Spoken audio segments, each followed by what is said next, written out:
Okay. आज जो हम पोम पढ़ने जा रहे हैं वो है जॉन बेरीमैन के द्वारा।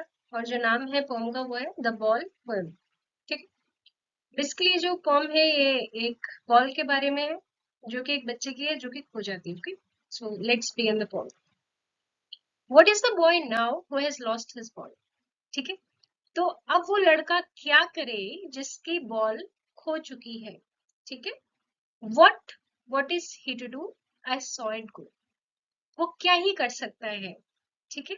मैंने उस बॉल को क्या किया, जाते हुए देखा। ठीक है। merely bouncing down the street. अब वो जो बॉल थी वो क्या कर रही थी, वो बाउंस हो के को फान के वो क्या किया उसने, वो स्ट्रीट में गई। पहले वो गली में गई एंड देन merely ओवर, मतलब बॉल के बारे में बता रहे कि बॉल जब बहुत खुश है and then merely over there it is in the water. वो स्ट्रीट में गई और उसके बाद बहुत ही खुशी खुशी वो क्या हुआ, वो जंप करके बॉल कहाँ चली गई, पानी में। Okay.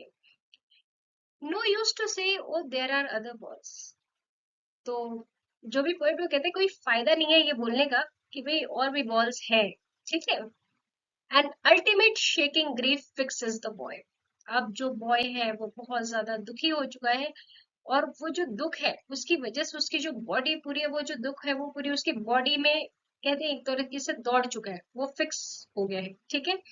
And stand rigid trembling steering down. और वो एकदम सख्त खड़ा हुआ है। ठीक है। वो बिल्कुल भी हिल नहीं रहा है, वो कांप रहा है। एंड स्टेरिंग डाउन, वो नीचे की तरफ क्या कर रहा है, घूर रहा है। All his young days into the harbour where. और जितने भी उसके बचपन के दिन थे वो उस बॉल से कनेक्ट कर रहा है और वो कह रहा है कि जो भी उसके बचपन की यादें थी, जो भी उसके बचपन के दिन थे, वो सारे कहाँ पे चले गए, हार्बर में। ठीक है, बंदरगाह में, जहाँ पे क्या हुआ है, वो बॉल जाके गिर गई है। His ball went, I would not introduce on him. ठीक है। वो जो जो पोइट है वो कह रहा है कि उसकी बॉल तो चली गई पर मैं उसको बिल्कुल भी इंटरप्ट नहीं करूंगा, मैं उसके जो दुख है उसमें बिल्कुल भी दखल अंदाजी नहीं दूंगा। और वो क्यों नहीं देना चाहता है अभी हम नेक्स्ट पैरा में पढ़ेंगे। ठीक है। सो नेक्स्ट पैरा क्या कहता है, a dime another ball is worthless. कि आप 10 सेंट की कोई और बॉल ले भी आएंगे, time is basically the amount. वो कह रहे हैं कि अगर आप कोई और बॉल ले भी आएंगे, खरीद के दे भी देंगे, now he is worthless. Okay. तो वो वर्थलेस है, उसका कोई फायदा नहीं होने वाला, उसका कोई भी वैल्यू उस लड़के के लिए नहीं होगी। Now he senses first responsibility. अब उस बच्चे को महसूस होता है कि उसकी जो रिस्पॉन्सिबिलिटी क्या होती है, उसकी जो पहली जिम्मेदारी है वो उसको महसूस होती है। In the world of possession. ठीक है। जो ये दुनिया है, it is full of possession. लोगों के पास कई कई चीजें हैं और people will take balls, balls will be lost always. तो बेसिकली बताना चाह रहे हैं कि जो भी हमारे पास पोजेशन है वो क्या होगा, वो समय के साथ साथ आएंगी और जाएंगी। ठीक है। तो ball will be lost always, कि हमेशा कुछ ना कुछ हमारा खोता ही जाएगा, लिटिल बॉय। ठीक है, बॉय को बता रहे हैं।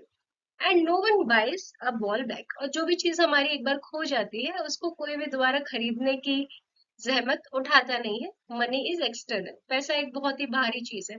बेसिकली पॉइंट यहाँ पे बताना क्या चाह रहा है कि जीवन में आपके पास कई सी चीजें होती हैं, अच्छी चीजें आती हैं और अच्छी चीजें जाती हैं। ठीक है।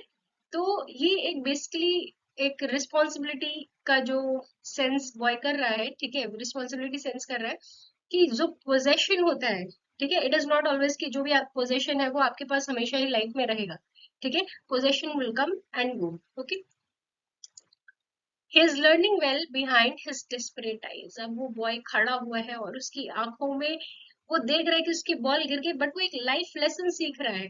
ठीक है, उसकी जो डेस्परेट आईज है बहुत ही कहते हैं कि बहुत ज्यादा ही उम्मीदों से भरी हुई जो उसकी आंखें हैं उसमें वो कुछ चीजें सीख रहा है। क्या सीख रहा है, द एपिस्टेमोलॉजी ऑफ लॉस। कि जो दुख है, जो भी खोने का सिद्धांत है, ठीक है, कि कोई भी चीज है ऐसा नहीं कि आपके साथ हमेशा रहेगी। ठीक है, वो कभी ना कभी आपसे दूर होगी ही होगी। तो ये जो चीज है वो बॉय जो है वो वहां पे खड़े खड़े सीख रहा है। How to stand up knowing what everyone must know one day। ठीक है। तो वो जो बॉय है वो एक और चीज क्या सीख रहा है कि चीजें तो खोएंगी but how to stand up, फिर आप उन चीजों से और ज्यादा कैसे आगे निकलेंगे। ठीक है, उन चीजों से आप उभरेंगे कैसे। ठीक है, knowing what every man must know one day, और वो उस समय वो सीख रहा है जो कि हर एक इंसान को एक ना एक दिन सीखना ही है। And most no many days how to stand up, ठीक है। और काफी सारे जो लोग हैं उन्हें ऑलरेडी पता है कि जब भी कोई दुख आता है, कोई भी प्रॉब्लम्स आती है, तो उनको फेस करके दोबारा से आपको किस तरीके से खड़े होना है, स्टैंड करना है, ठीक है। सो बेसिकली जो इसका सेंट्रल आइडिया था वो यही था कि जो भी प्रॉब्लम्स है वो आपकी लाइफ में आएंगी, जो भी पोजेशंस है वो आपकी लाइफ में आएंगे, and they will come and they will go, ठीक है। So no need to just weep and cry for that. आपको बेसिकली करना क्या है, that you need to move, okay, move on from all the losses that you had. So this was the central idea of this poem. I hope आपको समझ में आया हो, and what other poems you want me to continue with, please comment below, right? Thank you.